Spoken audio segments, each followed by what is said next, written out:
Baik, Assalamualaikum warahmatullahi wabarakatuh. Selamat siang, salam sejahtera untuk kita semua. Hari ini Profesor Anwar Usman akan menyampaikan respon terhadap putusan MK dan sebagaimana arahan Prof. Anwar, respon-respon ini akan disampaikan dan mohon maaf sekali tidak ada tanya jawab. Saya kira itu, terima kasih. Silahkan Prof. Anwar, waktu kami persilahkan. Terima kasih Pak Sekjen. Bismillahirrahmanirrahim. Assalamualaikum warahmatullahi wabarakatuh. Selamat siang, salam sejahtera untuk kita semua. Rekan-rekan media dan seluruh rakyat Indonesia yang saya hormati, menyikapi perkembangan terakhir terkait dengan putusan Majelis Kehormatan Mahkamah Konstitusi, ada beberapa hal yang harus saya sampaikan untuk meluruskan berbagai fakta sebagai berikut. 1. Sesungguhnya saya mengetahui dan telah mendapatkan kabar bahwa upaya untuk melakukan politisasi dan menjadikan saya sebagai objek di dalam berbagai putusan Mahkamah Konstitusi dan putusan Mahkamah Konstitusi terakhir maupun tentang rencana pembentukan Majelis Kehormatan MK telah saya dengar sebelum Mahkamah Konstitusi MK terbentuk. Jadi saya ulangi, telah saya dengar jauh sebelum Majelis Kehormatan MK terbentuk. 2. Namun, meski saya sudah mendengar ada skenario yang berupaya untuk membunuh karakter saya, tetapi saya tetap berbaik sangka, berhusnudzon, karena memang sudah seharusnya begitulah cara dan karakter seorang Muslim berpikir. 3. Saya berkeyakinan tidak ada selembar daun pun yang jatuh di muka bumi ini tanpa kehendaknya, dan sebaik-baik skenario manusia tentu jauh lebih baik skenario Allah Subhanahu wa Ta'ala, Tuhan yang Maha Kuasa. 4.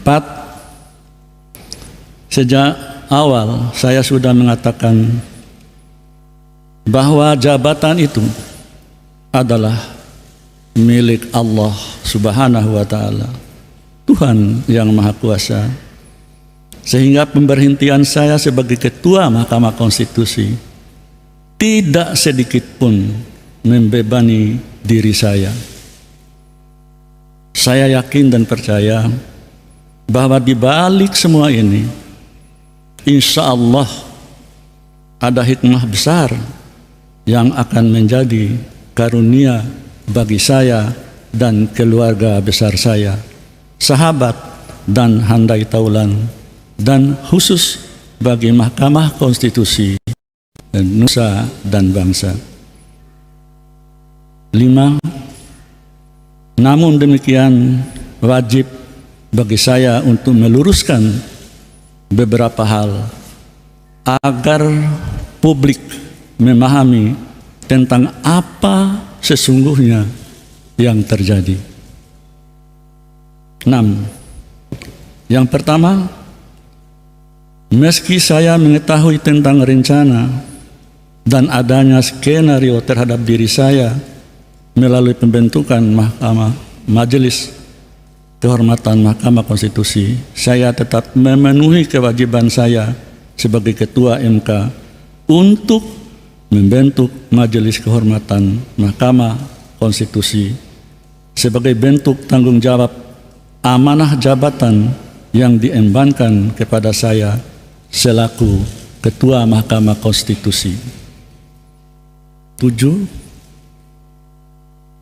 Yang kedua, saya menyayangkan proses peradilan etik yang seharusnya tertutup sesuai dengan peraturan Mahkamah Konstitusi dilakukan secara terbuka.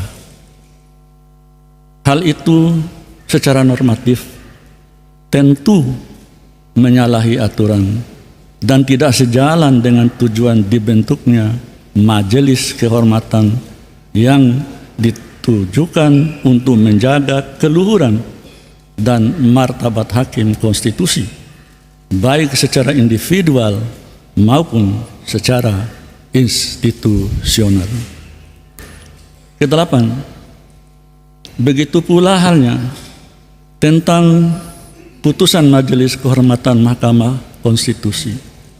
Meski dengan dalih melakukan terobosan hukum dengan tujuan mengembalikan citra Mahkamah Konstitusi di mata publik, hal tersebut tetap merupakan pelanggaran norma terhadap ketentuan yang berlaku. Namun, sebagai Ketua Mahkamah Konstitusi saat itu, saya tetap tidak berupaya untuk mencegah atau intervensi terhadap proses atau jalannya persidangan Majelis Kehormatan Etik yang tengah berlangsung. 9. Yang merupakan ketiga, penting untuk diketahui dan dipahami oleh seluruh masyarakat Indonesia bahwa saya adalah hakim konstitusi yang berasal dari Mahkamah Agung yang telah meniti karir sejak tahun 1985. Artinya, sudah hampir 40 tahun saya menjalani profesi hakim, baik sebagai hakim karir di bawah Mahkamah Agung maupun hakim di Mahkamah Konstitusi sejak tahun 2011. Dan telah saya jalani tanpa melakukan perbuatan yang tercela. Saya tidak pernah berurusan dengan komisi yudisial atau badan pengawas Mahkamah Agung, juga tidak pernah melanggar etik sebagai hakim konstitusi sejak diberi amanah pada tahun 2011. Ke-10 yang merupakan bagian keempat. Saya menyadari dengan sepenuh hati ketika menangani perkara pengujian undang-undang pemilu, khususnya terkait dengan batas usia capres dan cawapres, perkara tersebut sangat kuat nuansa politiknya. Namun, sebagai hakim konstitusi yang berasal dari hakim karir, saya tetap patuh terhadap asas dan ketentuan hukum yang berlaku. Sedari awal, sejak menjadi hakim dan hakim konstitusi, saya mengatakan bahwa jika seorang hakim memutus tidak berdasarkan suara hati nuraninya, maka sesungguhnya dia sedang menghukum dirinya sendiri. Dan pengadilan tertinggi sesungguhnya adalah pengadilan hati nurani. Oleh karena itu, saya tidak pernah takut dengan tekanan dalam bentuk apapun dan oleh siapapun dalam memutus sebuah perkara sesuai dengan keyakinan saya sebagai hakim yang akan saya pertanggungjawabkan kepada Allah Subhanahu wa Ta'ala, Tuhan yang Maha Kuasa. 11. Fitnah yang dialamatkan pada saya terkait penanganan perkara nomor 90 /PUU /21 /2023 adalah fitnah yang amat keji dan sama sekali tidak berdasarkan atas hukum dan fakta. Saya tidak akan mengorbankan diri saya, martabat saya, dan kehormatan saya di ujung masa pengabdian saya sebagai hakim demi meloloskan pasangan calon tertentu. Lagi pula, perkara pengujian undang-undang hanya menyangkut norma, bukan kasus konkret, dan pengambilan putusannya pun bersifat kolektif kolegial oleh 9 orang hakim konstitusi, bukan oleh seorang ketua semata. Demikian pula, dalam alam demokrasi seperti saat ini, rakyatlah yang akan menentukan siapa calon pemimpin yang akan dipilihnya kelak sebagai presiden dan wakil presiden, yang walaupun calon itu sudah ada di Lauhil Mahfuz. 12. Dalam penanganan perkara nomor 90 garis miring PUU garis miring 21 garis miring 2023 sebagai hakim karir, saya tetap mematuhi asas dan norma yang berlaku di dalam memutus perkara dimaksud. Terkait dengan isu konflik kepentingan, ini tolong dicatat, conflict of interest, supaya tidak terjadi salah persepsi rekan-rekan wartawan maupun seluruh rakyat Indonesia. Saya ulangi, dalam penanganan perkara nomor 90 garis miring PUU garis datar 21 garis miring 2023 sebagai hakim karir, saya tetap mematuhi asas dan norma yang berlaku di dalam memutus perkara dimaksud.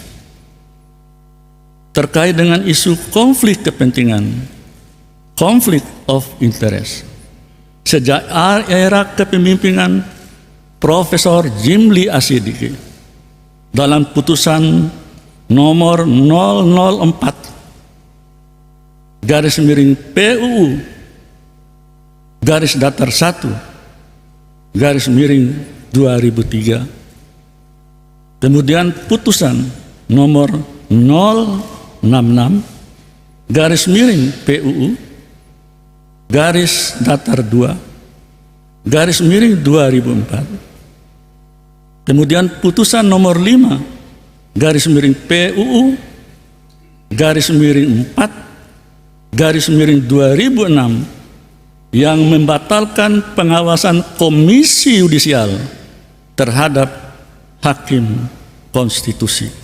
Jadi sejak zaman Prof. Jimli, mulai tahun 2003 sudah ada pengertian dan penjelasan mengenai conflict of interest. Saya sambung.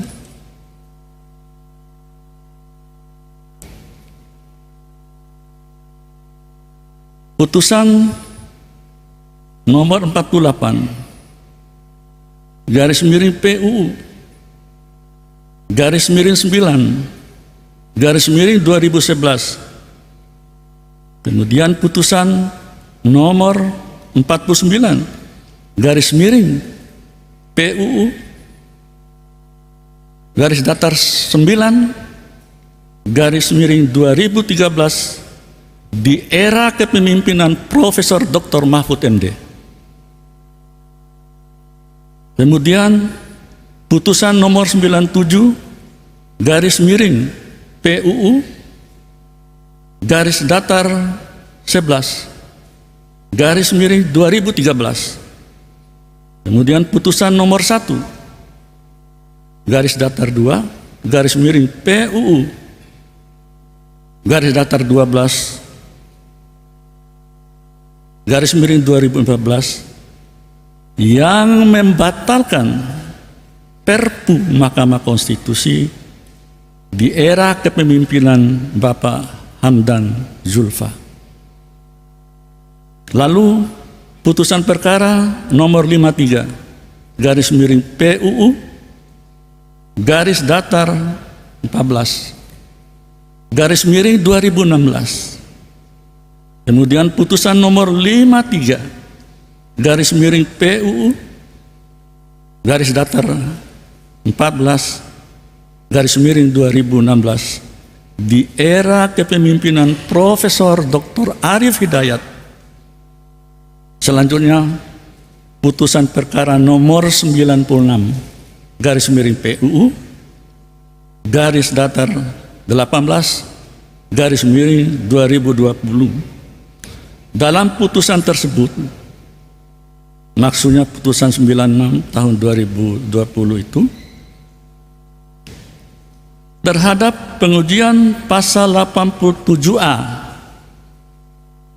karena norma tersebut menyangkut jabatan ketua dan wakil ketua, dan ketika itu saya adalah ketua MK dan wakilnya adalah Profesor Dr. Aswanto. Meskipun menyangkut diri saya tidak mempertahankan jabatan saya. Namun saya tetap melakukan dissenting opinion. Termasuk kepentingan langsung Profesor Dr. Saldi Isra dalam pasal 87B terkait dengan usia yang belum memenuhi syarat. Jadi adik-adik, rekan-rekan wartawan bisa melihat rangkaian cerita makna konflik kepentingan. Ternyata mulai dari tahun 2003 di era kepemimpinan Pak Jimli Asyidik sudah ada. Dan itu ada beberapa putusan. Baik, saya sambung. 13. Dengan berbagai jurisprudensi di atas yang pada intinya menjelaskan bahwa perkara pengujian undang-undang di Mahkamah Konstitusi adalah penanganan perkara yang bersifat umum, bukan penanganan perkara yang bersifat pribadi atau individual yang bersifat private. Maka berdasarkan jurisprudensi di atas dan norma hukum yang berlaku, pertanyaannya adalah,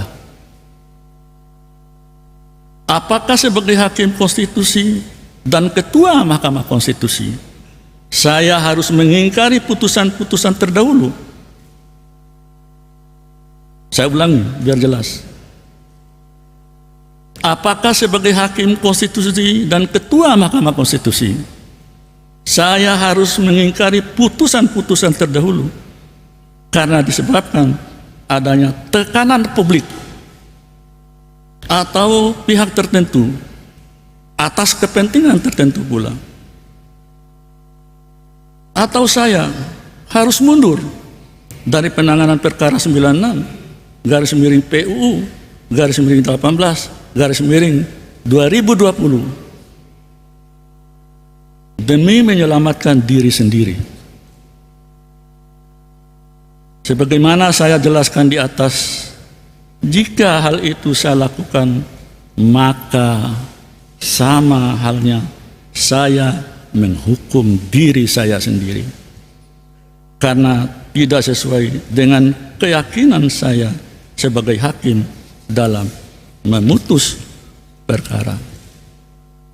Bahkan secara logis sangat mudah bagi saya untuk sekedar menyelamatkan diri sendiri dengan tidak ikut memutus perkara tersebut, karena jika niat saya dan para hakim konstitusi untuk memutus perkara tersebut ditujukan untuk meloloskan pasangan calon tertentu, toh juga bukan kami yang nantinya punya hak untuk mengusung calon presiden dan calon wakil presiden, dan yang akan menentukan siapa calon pasangan terpilih kelak tentu rakyatlah yang menentukan hak pilihnya melalui pemilihan umum.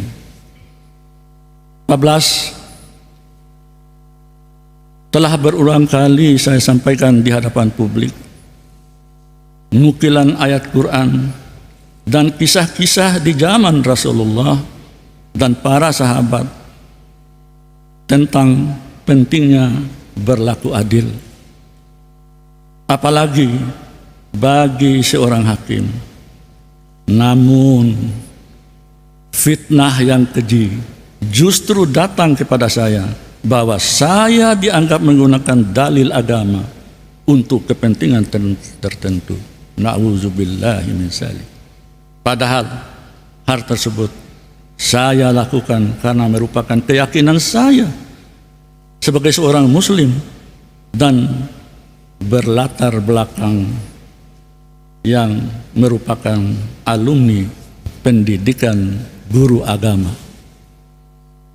15.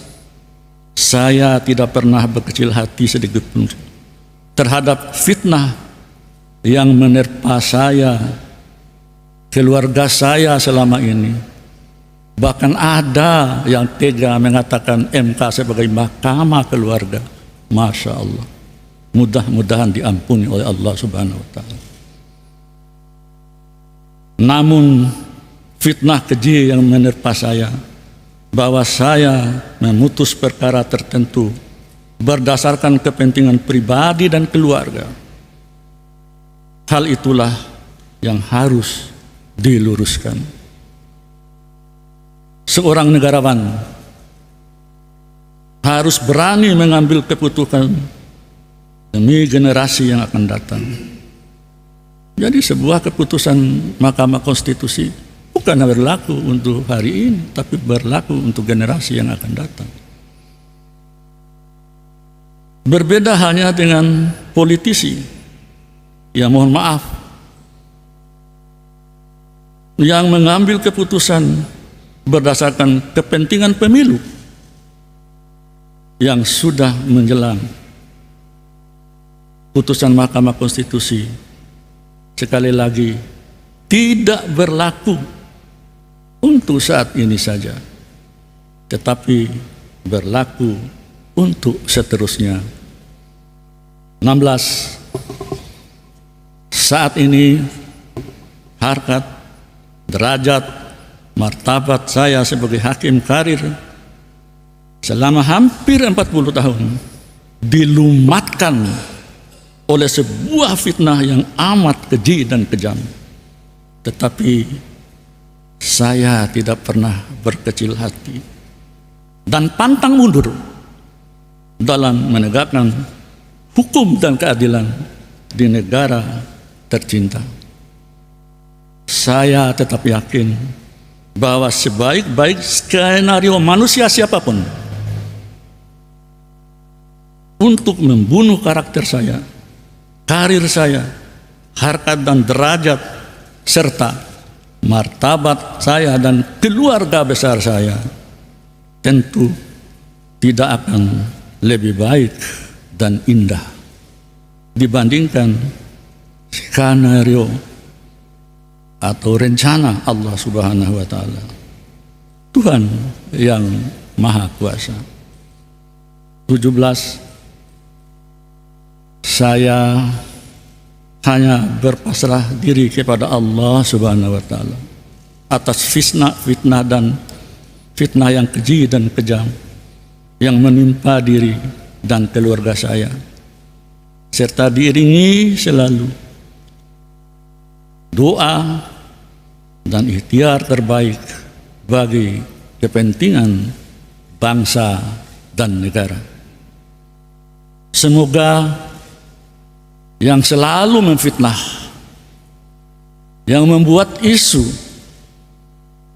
yang menyudutkan diri saya dan keluarga saya, atau yang mendolimi saya, diampuni oleh Allah Subhanahu wa Ta'ala, Tuhan yang Maha Kuasa. Mungkin itu adik-adik sekalian yang bisa sampaikan, dan lembaran atau catatan ini bisa nanti minta ke Pak Sekjen. Akhirnya saya mengucapkan terima kasih kepada adik-adik yang setia menemani kami dari sejak Mahkamah Konstitusi, terutama Majelis Kehormatan MK melakukan persidangan dan hingga hari ini. Demikian, terima kasih sekali lagi dan mohon maaf. Billahi taufiq wal hidayah. Wassalamualaikum warahmatullahi wabarakatuh. Ya.